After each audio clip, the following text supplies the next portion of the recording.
తిరుమల తిరుపతి దేవస్థానం board సభ్యులు ఉన్నారు. ఉన్నప్పుడు వాళ్ళకి కొన్ని గైడ్ లైన్స్ ఉంటాయి, అంటే నైతికంగా కొన్ని నిబంధనలు ఉంటాయి. అవి ఏమీ రాసి ఉండకపోవచ్చు, అన్టోల్డ్ మోరల్ వాల్యూస్ కొన్ని ఉంటాయి. వాటికి ఆ స్క్రిప్చర్ కి కట్టుబడి వ్యవహరించాలి కదా.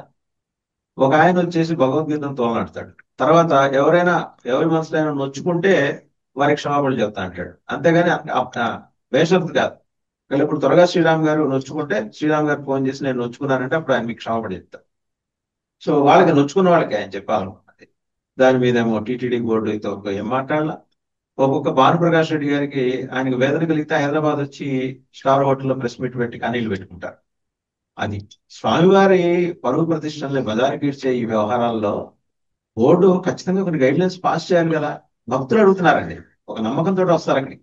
స్వామి దగ్గరికి వెళ్తే మా కష్టాలు తీరుతాయి, ఏడుకొండలు పోగొట్టుకుంటారు, ఆయన ఆపదలు ఒప్పుకోవాడు. ఆయన్నే ఇబ్బంది పెట్టే విధంగా వ్యవహరిస్తున్న ఇలాంటి సభ్యుల విషయంలో టీటీడీ ఎందుకని మౌనంగా ఉంది? అదే ముఖ్యమంత్రి గారు చర్యలు తీసుకోవాలండి దీని మీద. ముఖ్యమంత్రి గారు ఇమ్మీడియట్ గా చర్యలు తీసుకుని ఆయన టీటీడీ బోర్డు మెంబర్ గా తొలగించాలి. ఇంతకుముందు ఒక క్రిస్టియన్ గా ఉన్న ఒక ఆవిడ్ని, అంటే నేను పైకి మాత్రం హిందూ అని చెప్పుకుంటూ నా పర్సులో ఎప్పుడు బైబిల్ ఉంటుందని చెప్పుకున్న ఆవిడ్ని ఒకప్పుడు మీరు వేశారు టీటీడీ మెంబర్ గా. అప్పుడు మేమందరం పోరాటం చేస్తే ఆవిడని పక్కకి తప్పించారు. సరే, ఇప్పుడు ఇప్పుడు ఆవిడ పెద్ద పోస్ట్ లో ఉంది, అది వేరే విషయం. టీటీడీలో ఉండడానికి వీల్లేదు, ఇలాంటి వాళ్ళందరూ టీటీడీలో ఉండడానికి వీల్లేదు. ఇప్పుడు కూడా ఈయన నేను హిందువునే అని చెప్తున్నారు. నువ్వు హిందువు అయితే ఏంటి? నీకు హిందువు అయితే నువ్వు హిందువు ఎలా అవుతావు? నువ్వు భగవద్గీత మీద నమ్మకం లేనివాడు నువ్వు హిందూ ఎలా అవుతావు? నువ్వు ఎమ్మెల్యే అవ్వచ్చు, ఎంపీ అవ్వచ్చు, ఇంకోటి అవ్వచ్చు, నువ్వు రాష్ట్రానికి గవర్నర్ అవ్వచ్చు, ప్రధానమంత్రి అవ్వచ్చు, మాకేంటి? నువ్వు భగవద్గీత నమ్మకం లేనాడు నువ్వు హిందూ ఎట్ట అవుతావు? అంటే నీ హిందుత్వ మూలాల మీద నీకు నమ్మకం లేదు, కనీసం భగవద్గీత మీద నీకు అవగాహన లేదు. భగవద్గీత వల్ల మా మా బతుకులేం బాగుపడలేదని చెప్తావు నువ్వు. భగవద్గీత ఉన్నదే అసలు బతుకులు బాగు చేయడానికి అని చెప్పి రష్యా లాంటి దేశంలో దాన్ని పాఠాలుగా చెప్తున్నారు. ఎంబీఏ విద్యార్థులకి మార్కెటింగ్ టెక్నిక్స్ కోసం అని చెప్పి భగవద్గీతని పాఠాలుగా చెప్తారు. సెల్ఫ్ డెవలప్మెంట్ ఎలా చేయాలి అన్న దానికోసం, వ్యక్తిత్వ వికాసం కోసం భగవద్గీతని లెక్చర్స్ గా చెప్తారు. ఈయన అసలు ఏ మాత్రం నాలెడ్జ్ లేని మనిషి అక్కడ ఎమ్మెల్యేగా ఉంటాం. సరే, ఎమ్మెల్యేగా ఉంటే ఉన్నాడు, నాకు అనవసరం. అసలు టీటీడీ బోర్డులో ఇలాంటి వాళ్ళని నిలబెట్టారు. ఇలాంటి మాటలు మాట్లాడినప్పుడైనా ఇమీడియట్ తీసేయాలి కదా. అక్కడ ఉన్న వెంకటేశ్వర స్వామి ఎవరు? ఇదే శ్రీకృష్ణుడు, భగవద్గీత ఇచ్చిన శ్రీకృష్ణుడే అక్కడ వెంకటేశ్వర స్వామి. అంటే ఆయన మీద నమ్మకం లేదు ఏంటి? ఆ వెంకటేశ్వర స్వామి మీద నమ్మకం లేదు, ఆ శ్రీకృష్ణుడి మీద, భగవద్గీత మీద నమ్మకం లేదు. అట్లాంటి వాడిని ఎలా ఉంచుతున్నారు ముఖ్యమంత్రి గారు? బయట ఎంత వ్యతిరేకత వస్తుంది, కనీసం మనకు సిగ్గుపోద్దన్న ఇది కూడా లేదా ప్రభుత్వానికి? ఎందుకు ఎలాంటి వాళ్ళని మనం నియమించాము? మనకు సిగ్గుపోతుంది, అందరూ నవ్విపోతారు, మన మీద అసలు అసహించుకుంటారు హిందువులందరూ అన్న సోయి లేదా ఈ ప్రభుత్వానికి? ఏదో ఆయన ఏదో బహిరంగంగా నిష్పక్ష మొత్తం అందరూ కూడా ఎవ్వరికి నేను ఇలాంటిది లేదు, నేను అందరికీ క్షమాపణ చెప్తున్నాను బేషరతుగా అని మాట్లాడకుండా, ఎవడన్నా నొచ్చుకుంటే అంటే ఎవడన్నా నొచ్చుకోకపోతే నీ ఇష్టం వచ్చినట్టు మాట్లాడతావా? ఎవడన్నా నొచ్చుకోకపోతే నీ ఇష్టం వచ్చినట్టు మాట్లాడతావా? నువ్వు మాట్లాడిన రాజ్యాంగమే చెప్పింది అందరినీ సమానంగా చూడు అని. నువ్వు మాట్లాడావు కదా రాజ్యాంగం గురించి. అదే రాజ్యాంగం, నువ్వు నేర్చుకున్న రాజ్యాంగం ఏదైతే ఉందో, నీ బతుకుని మార్చిన రాజ్యాంగం ఏదైతే ఉందో, అదే రాజ్యాంగం చెప్పింది అందరినీ సమానంగా చూడు, ఎవరిని వ్యతిరేకించకు, ఎవరి మనోభావాలు దెబ్బతీయకు అని చెప్పి శుభ్రంగా ఉంది. దాని చట్టాలు కూడా ఇచ్చింది అదే రాజ్యాంగం. మరి అదే రాజ్యాంగం ఆయన మాట్లాడు, ఆ ఎమ్మెల్యే మాట్లాడిన అదే రాజ్యాంగం ప్రకారం ఆయన శిక్షించండి.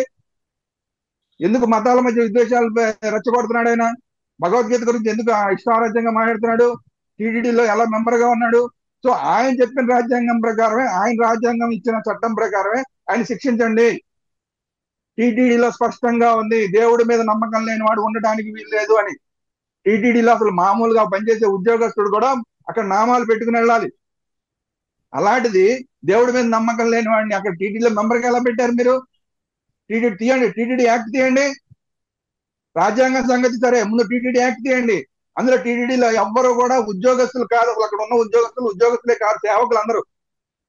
ఈ టీటీడీ పరిపాలన కాదు, అసలు సేవ చేయడానికి ఉన్నారు వాళ్ళందరూ. వీళ్ళందరూ పరిపాలన చేయడానికి అని చెప్పి పెద్ద అహంకారం వచ్చేస్తుంది. మెంబర్లుగా ఎలక్ట్ అవ్వగానే అహంకారం వచ్చేస్తుంది, ఇష్టారాజ్యంగా మాట్లాడుతున్నారు. కాబట్టి ఇమ్మీడియట్ గా ఆయన్ని టీటీడీ యాక్ట్ ప్రకారం అయినా సరే, అదే ఎమ్మెల్యే మాట్లాడిన రాజ్యాంగం ఇచ్చిన చట్టం ప్రకారం అయినా సరే ఆయన శిక్షార్హుడు. ఇమ్మీడియట్ గా ఆయన శిక్షించండి, ఆయన మీద కేసులు పెట్టండి, ఎఫ్ఐఆర్ నమోదు చేయండి. హిందువుల మనోభావాలు దెబ్బతీశాడు, ఆయన మీద ఎఫ్ఐఆర్ నమోదు చేయండి. అలాగే టీటీడీ మెంబర్ గా ఇమ్మీడియట్ గా ఆయన్ని తీసివేయండి. ఇది హిందువులుగా మా డిమాండ్. ఒకవేళ ఆ పని చేయకపోతే ఇందాకే నేను చేసిన మళ్ళీ డిమాండ్ భారతీయ జనతా పార్టీ అలాగే జనసేన రెండు అందులో ఇదే కూటమిలో మెంబర్లుగా ఉన్నాయి. మీరు మాట్లాడండి, మాట్లాడలేకపోతారా? దానికి మాట్లాడారు, దీనికి మాట్లాడలేదు, దేనికి మాట్లాడలేకపోతే ఊరికే మూసుకుని కూర్చోడానికి ఎందుకండి మీరు అక్కడ గవర్నమెంట్ లో? బయటకు వచ్చేయండి. వరుస పెట్టి జరుగుతున్నాయి హిందువుల మీద దాడులు, వరుస పెట్టి జరుగుతున్నాయి. ఎమ్మెల్యేలు దాడులు చేస్తారు, జీవోలు ఇచ్చి ప్రభుత్వాలు దాడులు చేస్తాయి. ఏంటి మాకు ఈ కర్మ? అందరితో అవమానాలు పడ్డానికే మేము ఈ రాష్ట్రంలో ఉన్నది. ఎవరు పడితే వాళ్ళు మమ్మల్ని విమర్శించడానికే ఈ రాష్ట్రంలో ఉన్నది. ఎవరు పడితే వాళ్ళు మిమ్మల్ని మీకు 4 ఓట్లు వేయంగానే మమ్మల్ని దోచుకోవడానికే మీకు ఓట్లేసింది. కాబట్టి ఈ బాధ్యత వహించాల్సింది భారతీయ జనతా పార్టీ, జనసేన రెండు బాధ్యత వహించి ఇమీడియట్ గా ప్రభుత్వంలోంచి బయటికి రావాలి, లేదా వీటన్నిటికీ కూడా సవరించాలి. దేవాదాయ భూములు వెనక్కి తీసుకురావాలి, ఆ జీవోలన్నింటినీ వెనక్కి తీసుకోవాలి. అలాగే ఈయన ఎవరైతే ఎంఎస్ రాజు ఉన్నాడో ఆ ఎంఎస్ రాజుని టీటీడీ బోర్డు మెంబర్ గా తొలగించాలి. ఇవన్నీ మా డిమాండ్లు. ఈ డిమాండ్లు చేయగలిగితే మీరు అక్కడ ఉండండి ప్రభుత్వంలో, లేదా ప్రభుత్వం నుంచి బయటికి రండి, మనందరం కలిసి పోరాడదాం. మీతో పాటు మేము ఉన్నాం, మాతో పాటు మీరు ఉండండి. ఫైనల్ గా భానుప్రకాష్ రెడ్డి గారి ఎపిసోడ్ ఏంటి ఆ కాంట్రవర్సీ? దాని మీద కూడా టీటీడీ ఏమన్నా ఉంటే టీటీడీ ఒక ప్రకటన విడుదల చేయాలి, లేదా ప్రభుత్వంతో సంప్రదించి ఎలా చేద్దాం అనేది. ఎవరు ఇష్టం వచ్చినట్టు వాళ్ళు బయటకు వచ్చేసి వేదన చెందడం, కన్నీళ్లు పెట్టుకోవటం, వేరు వేరు ఊళ్ళలో మాట్లాడేసాడు. తిరుమలలోనే మాట్లాడచ్చు కదేదో తిరుపతి. భానుప్రకాష్ రెడ్డి గారు వ్యక్తిగతంగా చేశాడా మరి? అది ఆయన బాధపడ్డాడు, వ్యక్తిగతంగా చేశాడా, భారతీయ జనతా పార్టీ తరఫున చేశారా, ఎలా చేశారో మనకు తెలియదు. భారతీయ జనతా పార్టీ తరఫున చేస్తే ఊరికే మీడియాలో మాట్లాడడం కాదండి, ఆయన్ని తొలగించేలాగా చెయ్యండి. భానుప్రకాష్ రెడ్డి గారికి చైర్మన్ గారు బాగా క్లోజే. చైర్మన్ గారితో మాట్లాడండి, మీరు టీటీడీ బోర్డులో మాట్లాడండి. రేపు పొద్దున్న నెక్స్ట్ ఇమీడియట్ టీటీడీ బోర్డుకి కాల్ఫర్ చేయండి, మీరు ఒక నోటీస్ ఇవ్వండి, ఇమీడియట్ గా మీటింగ్ పెట్టాలి, టీటీడీ అత్యవసర సమావేశానికి నోటీస్ ఇవ్వండి, అతను తొలగించండి. లేదా చంద్రబాబు నాయుడు గారి దగ్గరికి వెళ్ళి, మీరే ప్రభుత్వంలో ఉన్నారు కదా, భానుప్రకాష్ గారు ప్రభుత్వంలో ఉన్నారు, ప్రభుత్వంలో ఉండి బయట ప్రెస్ మీట్లు పెడితే ఉపయోగం ఏంటి? ఇమీడియట్ గా చంద్రబాబు నాయుడు గారి దగ్గరికి వెళ్ళండి, వెళ్ళి ఆయన మీద చర్యలు తీసుకునేలాగా చేయండి. ఇప్పుడు మేమంటే ప్రభుత్వంలో లేము, లేదంటే విహెచ్పి ప్రభుత్వంలో లేదు, ఆర్ఎస్ఎస్ ప్రభుత్వంలో లేదు, ఎవరు మేము ప్రభుత్వంలో లేని వాళ్ళం మేము మాట్లాడుతున్నాం అంటే మీడియాలో మాట్లాడతాం. మీరు కూడా మీడియాతో మాట్లాడితే ఎలాగా? మీరు వెళ్ళి మీరు ప్రభుత్వంలో పార్ట్గా ఉన్నారు, బీజేపీ మెంబర్ గా ఉన్నారు, టీటీడీ మెంబర్ గా ఉన్నారు, మీకు అన్ని అధికారాలు ఉన్నాయి, అధికారాలను ఉపయోగించుకోండి. చంద్రబాబు నాయుడు గారి దగ్గరికి వెళ్ళి ఆయన దగ్గర కూర్చుని మాట్లాడి ఆయన తొలగిస్తారు, తొలగించండి. చైర్మన్ గారి దగ్గర కూర్చుని తొలగిస్తారు, తొలగించండి. లేదా మీరే ఒక నోటీస్ ఇవ్వండి, ఇమీడియట్ గా కాల్ఫర్ చేయండి, అత్యవసర సమావేశం. ఇవన్నీ చేయకుండా కేవలం ఊరికే ప్రెస్ లో మాట్లాడితే ఉపయోగం జరగదు. మేము మాట్లాడిన దానికి మీరు మాట్లాడిన తేడా ఉండాలి కదా. మీకు అధికారం ఇచ్చింది దేనికి? అధికారం ఇచ్చినప్పుడు అధికారాన్ని ఉపయోగించుకోవడం కూడా తెలియాలి. ఉపయోగించుకోలేకపోతే అధికారంలో ఉంటాం వేస్ట్. భారతీయ జనతా పార్టీని ఏ విధంగా అంటాను నేను, భాను కూడా అంతే. భాను గారు కూడా మీరు చేయలేకపోతున్నారా? చేయలేకపోతే ఎందుకు అక్కడ టీటీడీ బోర్డుగా మెంబర్ గా మీరు ఎందుకు వచ్చేసేయండి బయటికి. భగవద్గీతని అవమానించేవాడు ఉన్న దగ్గర మీరు ఎందుకుంటున్నారు? భానుప్రకాష్ గారు మీరన్నా వచ్చేసేయండి, బయటికి వచ్చేసేయండి.